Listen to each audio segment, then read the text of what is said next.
Meu nome é Alexandre Pimentel, sou professor no bacharelado em Produção Cultural e coordenador do Laboratório de Produção e Gestão Cultural do IFRJ Nilópolis. E convido vocês a ouvir esse bate-papo do Café com Produção.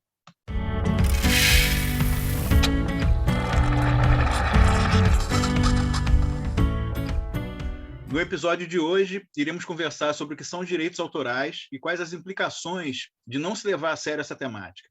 Junto comigo aqui, nesse bate-papo, teremos a Camila Wolff, que é aluna do curso de Produção Cultural. Oi, gente, eu sou a Camila, eu tenho 25 anos, eu sou estudante de Produção Cultural do 7º período, e no curso, a gente realmente tem muitas dúvidas em relação a direitos autorais, porque a gente tem essa matéria, mas ela é optativa e ela não é colocada para a gente em todos os semestres. Então, a nossa convidada de hoje, especial, vai ser a Carolina Bassim. A Carolina é advogada, especializada em propriedade intelectual e proteção autoral, com experiência de atuação no suporte jurídico ao mercado de produção cultural, incluindo teatro, edição de livros, música, audiovisual e mídias digitais. Membro efetivo da Comissão de Privacidade e Proteção de Dados e da Comissão de Direitos Autorais, Direitos Imateriais e Entretenimento da OAB-RJ. Carolina, boa tarde. Conta um pouquinho para a gente sobre você e sobre o trabalho que você desenvolve. Gente, primeiro, boa tarde. Quero primeiro agradecer o convite, né? Como você já descreveu aí, né? Eu sou advogada. Na verdade, assim, eu gosto de dizer que eu sou atriz/advogada, né? Porque acho que todo advogado que trabalha com essa área tem um pezinho na arte, né? Eu fiz a formação como atriz e como advogada e acabei aí migrando para atuar no suporte jurídico da produção de conteúdo como um todo, né? E aí, desde então, já trabalhei em alguns escritórios grandes na área e já de uns anos para cá tenho o meu próprio escritório e faço esse trabalho de suporte, né?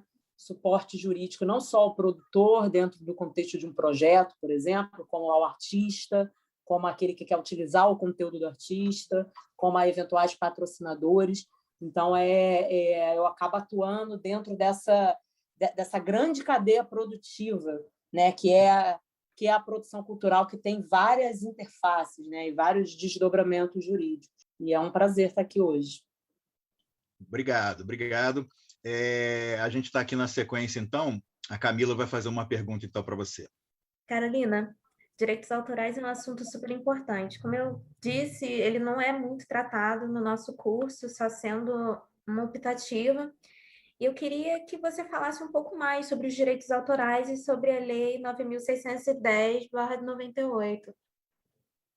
Tá ótimo. Na verdade, assim, um comentário até preliminar, ela é optativa até nas faculdades de Direito, né? O que eu acho um grande engano, porque hoje, se a gente parar para pensar, o direito ele regulamenta as relações da sociedade e não há nada mais presente na nossa vida do que o consumo de conteúdo criativo, né, produzido. Então, na verdade, ter o conhecimento de direito autoral deveria ser algo tão importante quanto qualquer outra área do direito, né? O direito autoral ele está dentro de um grande guarda-chuva que é a propriedade intelectual, né?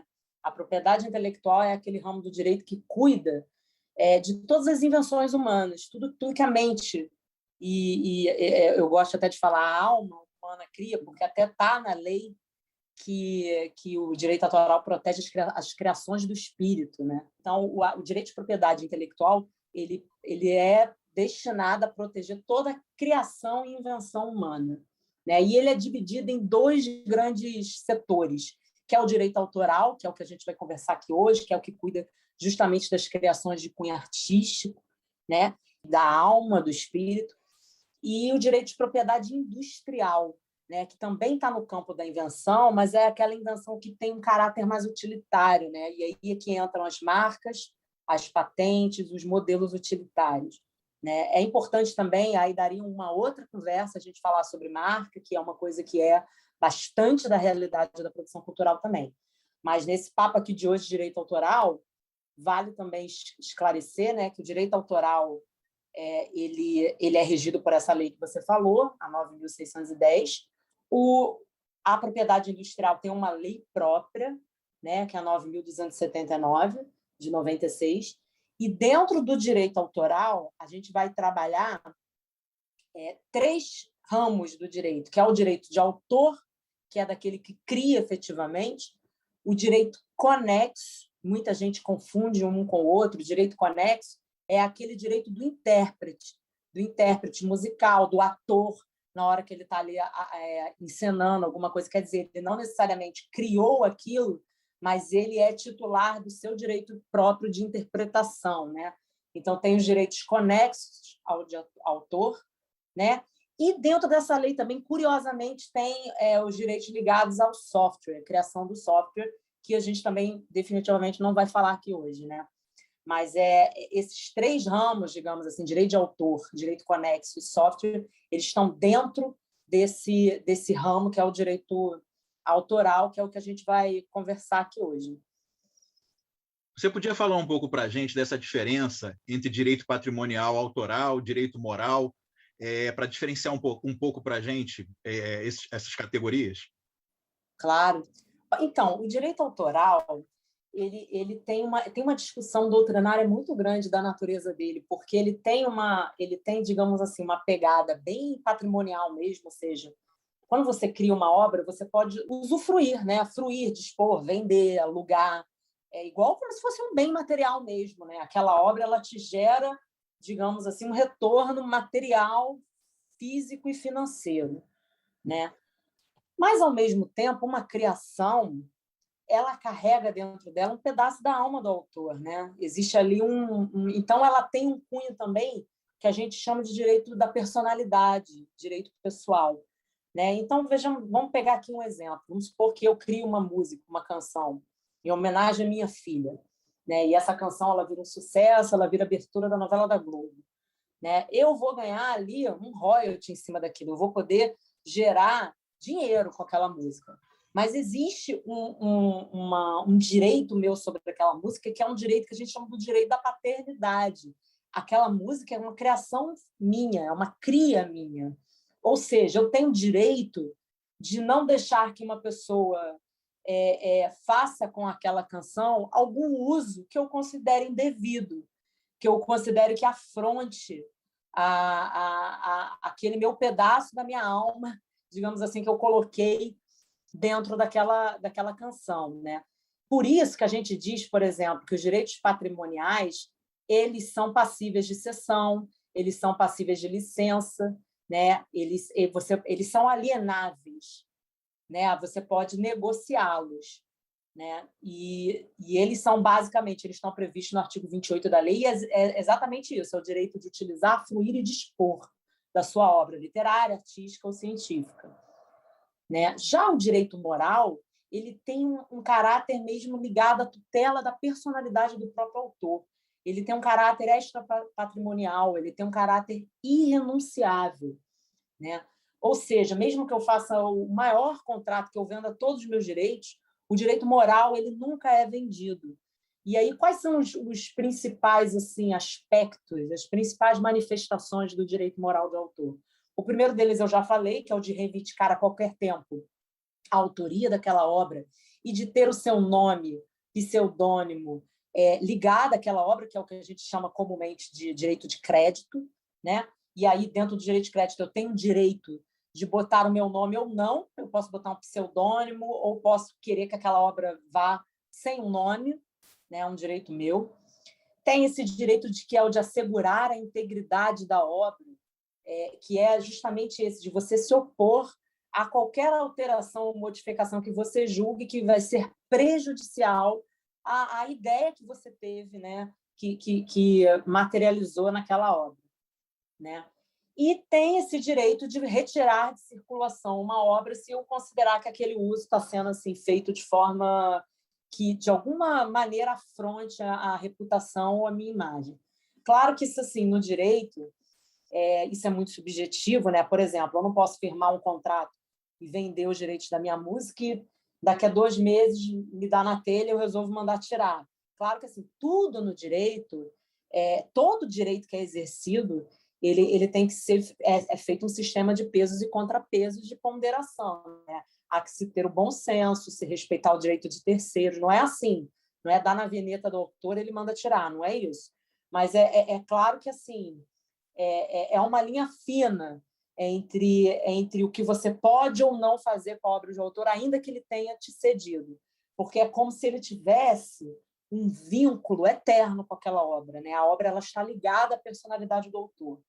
E aí, só uma última observação, não sei se eu já passei aqui, me estendi muito, que é importante a gente situar o Brasil dentro do cenário internacional do direito, né? A gente tem hoje duas grandes escolas jurídicas que regem os direitos autorais no mundo.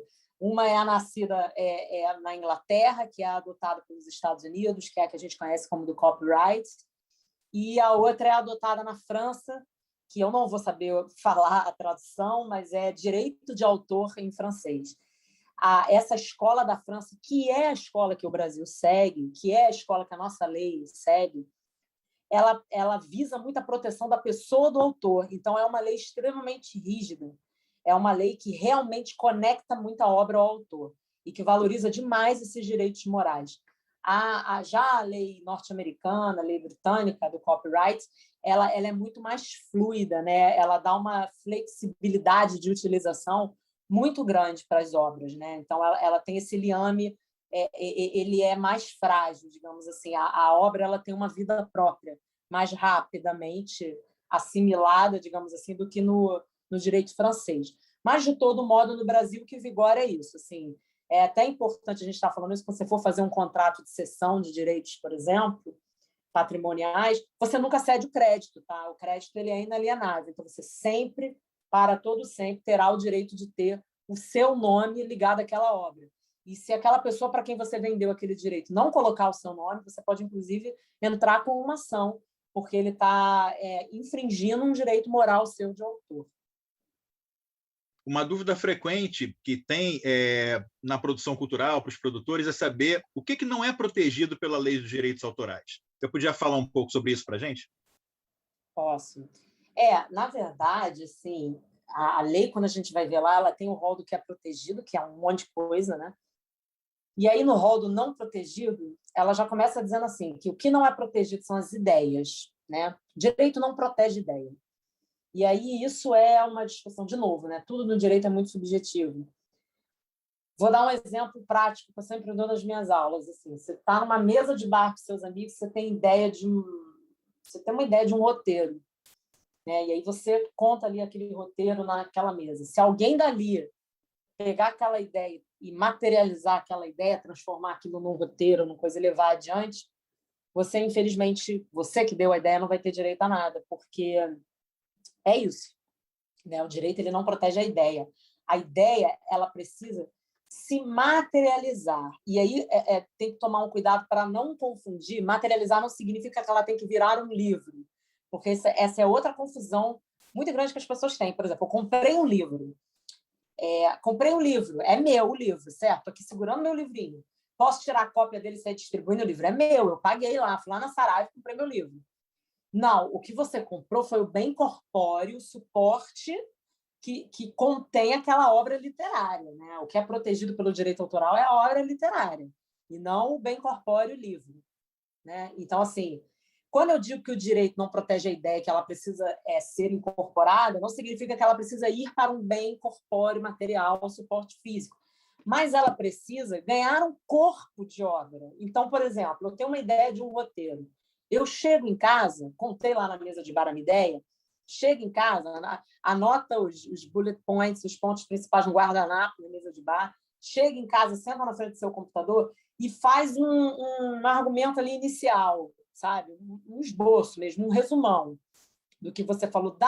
Dá um corpo para aquela sua ideia dita na mesa, né? E aí, a partir dali, você manda para alguns amigos que você conhece de confiança, manda por e-mail, só para deixar registrada a data.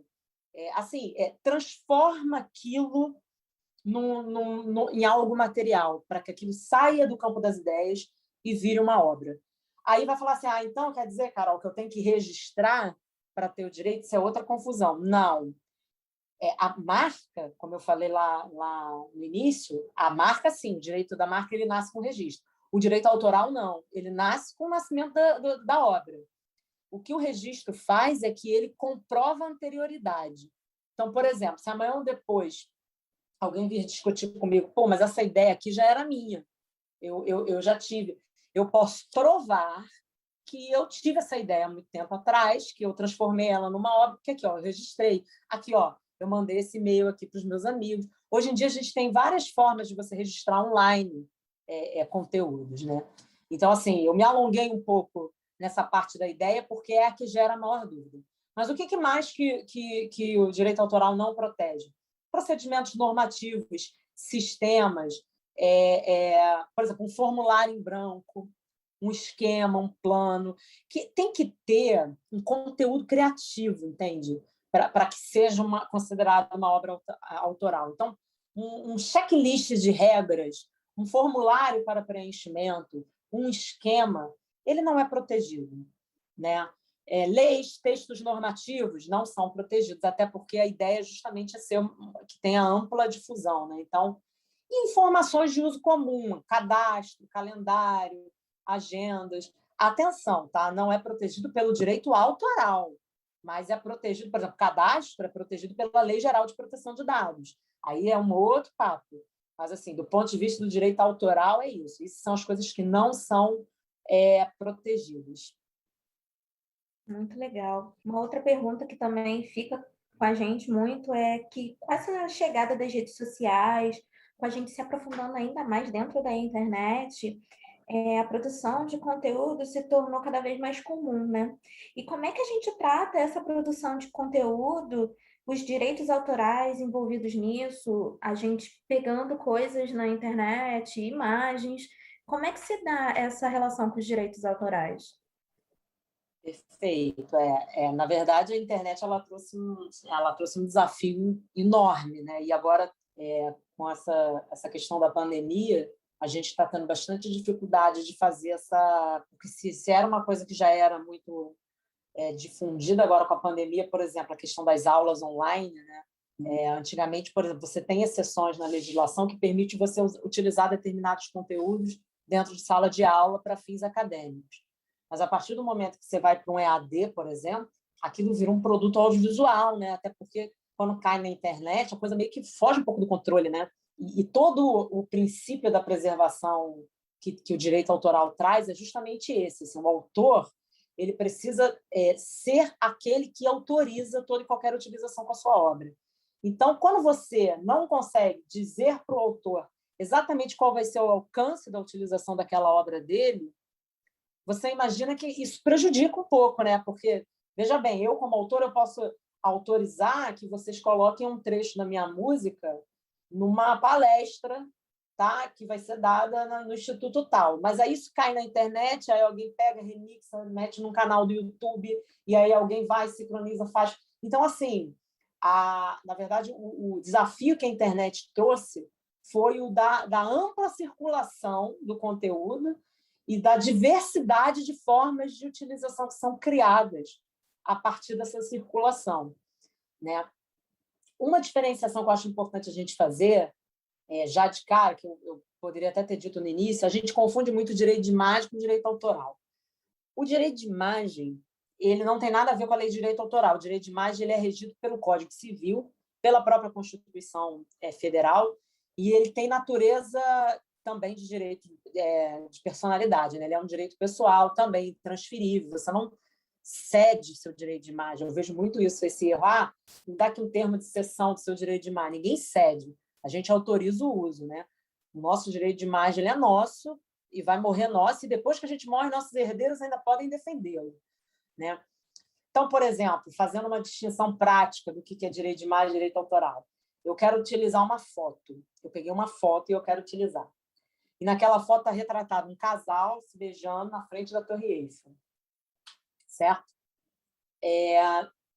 Se eu quero utilizar aquela obra, primeiro de tudo, eu preciso da autorização do fotógrafo, porque ele é o autor da obra, do ponto de vista do direito autoral. Ele me dando essa utilização, já posso usar a obra? Não.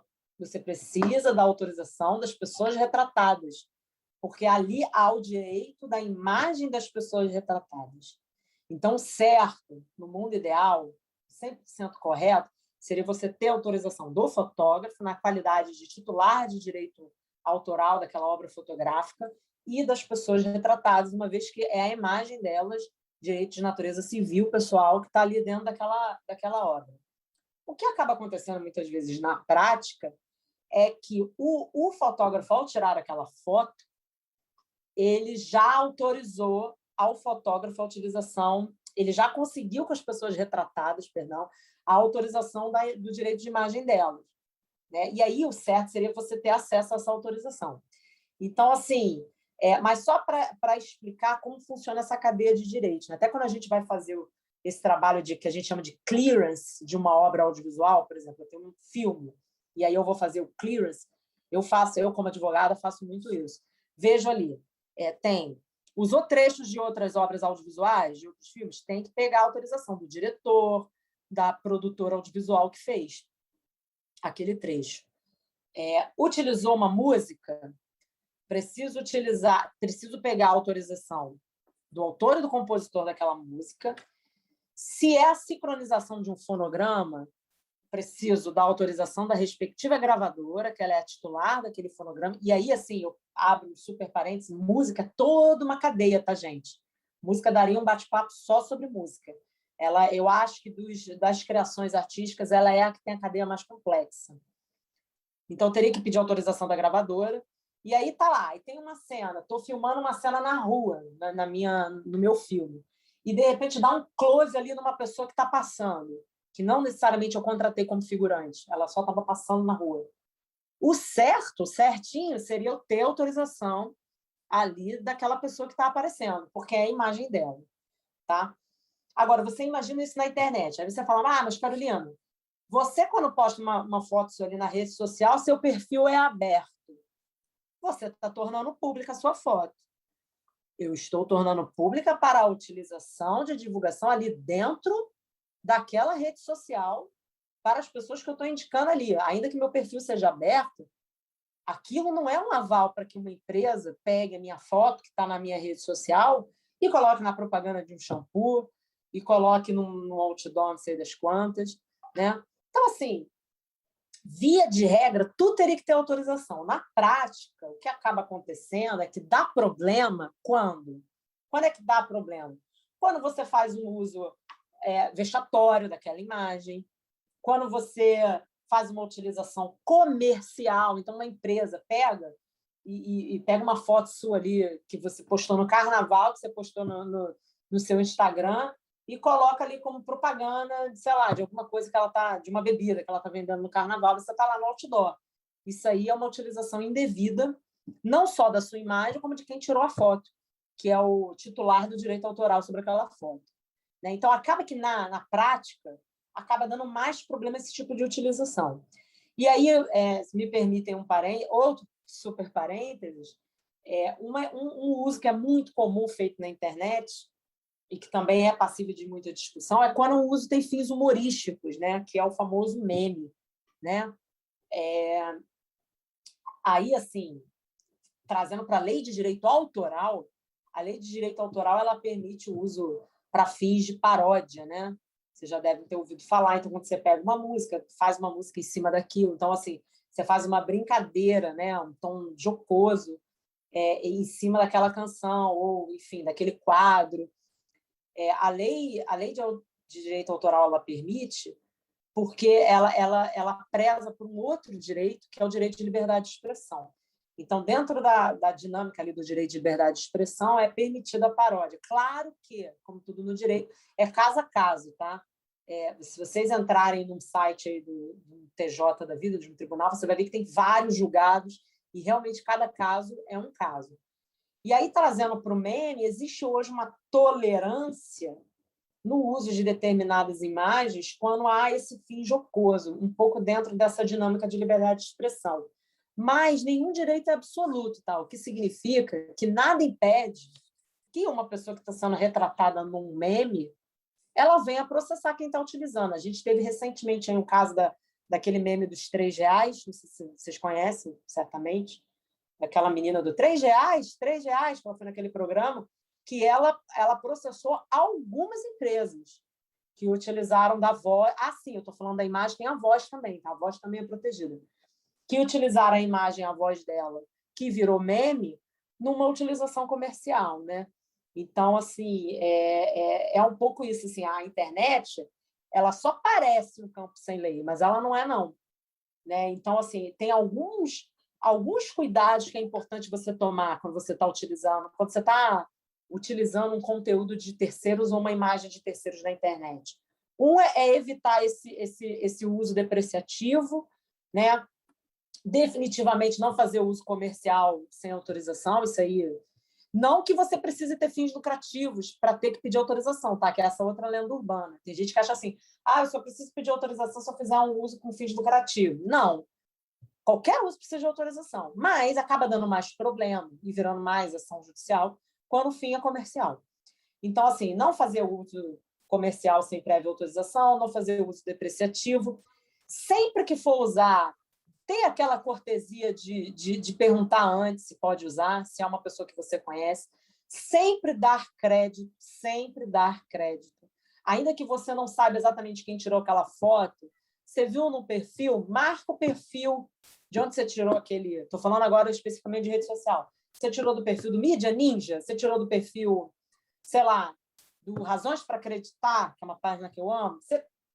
Na hora que você for repostar aquilo, marca, bota o crédito, né? Bota aquele disclaimer básico. Gente, não consegui marcar aqui o fotógrafo da foto, mas se alguém souber, me avisa para eu marcar. Então, ter esse tipo de cuidado é sempre saudável nas redes sociais e na internet.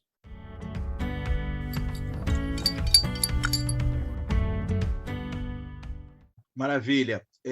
Vou te fazer uma proposta aqui agora, porque a gente está colocando isso no conjunto dos programas que a gente vai fazer, né? Enfim, depois dessa conversa incrível que a gente teve, que é rápida, é um bate-papo, assim, um café, um formato mais leve, mais informal, a gente queria te propor um jogo rápido, uma dinâmica aí de realizar umas perguntas curtas com respostas curtas. Pode ser?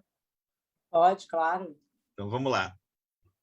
Sou DJ nas festas de família. Tenho que pagar direitos autorais? Isso aí é uma discussão, gente, porque assim, nada no direito a 2 mais 2, né? Impressionante, é igual a 4. Pode ser 5, 3. Lá na lei de direitos autorais, tem as hipóteses que falam assim, olha, isso aqui não é ofensa ao direito autoral, então isso aqui você pode utilizar sem fins lucrativos, tá? Perdão, você pode utilizar sem pedir autorização. Aí tem lá, né? Por exemplo, esse exemplo que eu usei, quando você vai utilizar estritamente para fins acadêmicos dentro de um estabelecimento de ensino, ou o famoso pequenos trechos, quando aquilo não prejudica a obra original, ou quando você vai fazer utilizar aquela obra como uma citação. Enfim, tem lá as exceções. E uma das exceções fala assim, que você pode fazer representação teatral ou execução musical quando ela é realizada no recesso familiar. E aí, você que lute para entender o que a lei quis dizer com isso. Porque, assim, a meu ver, tá? A meu ver, uma festa de família é um recesso familiar. Agora, se você tem uma família que nem a das Kardashians, entendeu? Se você vai pegar a sua festa de família, tu vai fazer uma live, tu vai jogar na internet... Se você é uma blogueira que está fazendo um casamento, aí deixa de ser recesso familiar, entende? Então, a gente tem muitas discussões no âmbito judiciário sobre casamento, por exemplo. E aí, se música que toca em festa de casamento precisa pagar a execução pública, precisa pagar ECAD, hoje o entendimento é que sim, porque é um evento social, mais do que um recesso familiar. Agora, ali, dentro da minha casinha, eu vou fazer uma festa íntima, entendeu? E você é o DJ ali da tua família. Aí depende, entendeu? Depende se está mais para recesso familiar, ok, não precisa. Agora, se você vai fazer daquilo um evento social, e hoje com as redes sociais e com a ampla divulgação da internet, já pegando uma carona na pergunta anterior, aí, em tese, você teria que pedir autorização, sim. Tá certo, obrigado. Talvez esse seja um dos temas mais difíceis de fazer esse bate-volta rápido, né? Exatamente pela complexidade aí do tema, mas a gente vai tentar aqui ver se funciona, né? Vamos lá. Eu vou fazer um cineclube aqui na faculdade, no espaço do Instituto, por exemplo. Eu tenho que pagar direito autoral para exibir um filme? Então, já o Cineclube, se não vai para nenhuma plataforma de AD, né, se não vai para nenhum formato online, vai ser feito dentro da escola, dentro do estabelecimento, dentro da faculdade, e tem ali um fim acadêmico, o meu entendimento é que não precisa, porque aí eu acho que está claro que está ali com uma finalidade acadêmica, né? Agora, se pode dar algum tipo de confusão, por exemplo, é aberto ao público, assim, é um cineclube que vocês divulgam lá nas redes sociais e pode aparecer qualquer pessoa, ou é uma atividade estritamente didática para os alunos do tal curso? Entendeu? Se é uma coisa ali que está dentro da grade acadêmica, a gente considera... É igual um professor que passa um filme dentro de sala de aula, ele não precisa pedir autorização nenhuma. Um cineclube, se está dentro de uma proposta acadêmica, dentro de uma instituição e é voltado ali para aqueles alunos, eu entendo como uma atividade acadêmica. Só que se vai virar uma atividade aberta a público, aí já vira uma outra coisa, entendeu? Se for uma atividade de extensão, por exemplo, aberta a um público mais amplo, no seu entendimento, teria que pedir? No meu entendimento, teria que pedir, embora acho pouquíssimo provável de dar um problema, sabe? Mas, assim, no meu entendimento, teria que pedir. Mas a chance de dar um problema é muito pequena, ainda mais se não tiver uma projeção, uma proporção muito grande, né? Mas eu não posso dizer que estaria assim, 100% abarcado na exceção legal, entendeu? Vamos lá. Fui processado por uso indevido e não tenho como pagar pelos direitos autorais. O que eu faço? Aí, geralmente, tirar de circulação já resolve, né? A menos que você, com esse teu uso indevido, você tenha ferido algum outro direito. Né? Então, por exemplo, se você, com esse teu uso, no período que você utilizou indevidamente, você oferiu algum tipo de lucro, aí provavelmente você vai ter que devolver parte desse lucro. Se você fez um uso indevido assim, e trouxe algum tipo de dano, fez alguma ofensa à honra, enfim, a gente vê aí vários casos, né, de condenações, mas aí é importante assim, a gente lembrar que são casos assim, que acabam acontecendo com pessoas mais públicas e notórias, né?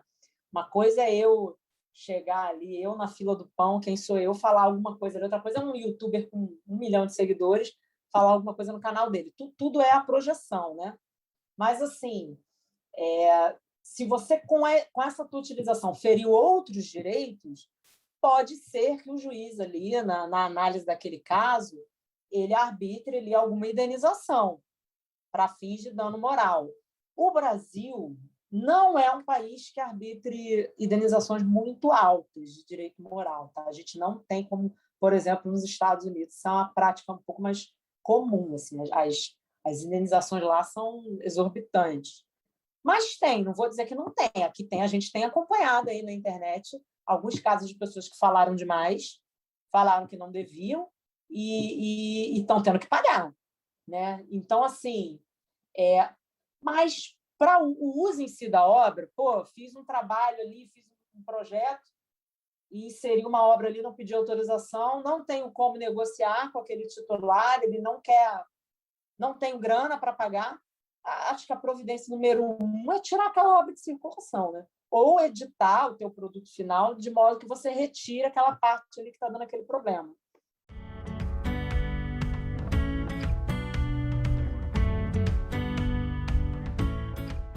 Carolina, eu queria te agradecer imensamente pela tua disponibilidade. O formato do programa é um programa curto, esse tema é um tema que nos interessa muito, é bastante complexo, com certeza a gente vai pensar em outros momentos aí para essa discussão ser aprofundada. Né? Te agradeço por você estar presente conosco, debatendo esse assunto que é tão importante para a profissão dos produtores culturais em geral. Uma conversa incrível, eu tenho certeza que ela vai somar muito assim, na experiência profissional, não só dos nossos estudantes, mas em geral de quem estiver nos ouvindo. E eu queria passar aí para as tuas considerações finais, você também perguntando um pouco, no caso, para estudantes de produção cultural, que tipo de aconselhamento rápido você daria? Primeiro eu quero agradecer essa oportunidade, é sempre bom para mim, assim, falar desse assunto. Eu acho que ninguém que trabalha com isso não é apaixonado por isso, porque é uma área, às vezes, um pouco espinhosa, mas é uma área bastante gratificante, né? A gente se sente assim parte de um todo, né? E eu acho que esse momento que a gente está vivendo, a gente nunca enxergou com tanta clareza a importância da produção do conteúdo criativo, das artes, né? O quanto realmente é alimento para a alma. E fazer parte disso é muito gratificante. Sem dúvida, é um assunto extenso, a gente teria aqui muitos detalhes para conversar, eu estou super à disposição para outros encontros e dúvidas, enfim. E a minha orientação, digamos assim, a minha dica, hoje a gente tem conteúdos bem bacanas, assim, a gente tem muitos podcasts até voltados para a área de autoral, a gente tem artigos, né? A gente tem muitos profissionais hoje, assim, direito autoral há 20 anos atrás, era ainda uma área muito obscura no direito, digamos assim, uma área pouco explorada. Quem tinha advogado de direito autoral eram as grandes gravadoras, as grandes emissoras. Hoje não, né? Hoje uma pessoa que pega uma câmera e posta um vídeo no YouTube, se bobear, ela já tem alguém ali auxiliando ela no direito autoral, né? Então, hoje a gente tem aí vasta produção de conteúdo sobre o tema, né? Eu acho muito importante o produtor cultural, sim, ele está ciente, porque o produtor cultural ele é a grande liga, ele é a grande cola que junta todo esse quebra-cabeça do conteúdo. Ele é o cara que vai falar com o artista lá na ponta, ele é o cara que vai atender ao público, ele é o cara que vai cumprir com as contrapartidas acordadas ali com o patrocinador. Ele é o cara que é a cola. Então, assim, para ele saber como funciona essa relação é fundamental, né? Então, eu acho que é um conhecimento assim. Se é optativa na sua faculdade, opte por esse conhecimento. Se você não tem essa oportunidade dentro da sua formação acadêmica, busque extra-academicamente, assim. Mas é um tema que, sem dúvida, só vai somar. E é isso, né? Se a gente faz o direito autoral ser respeitado, a gente faz o profissional, o artista, ser bem remunerado.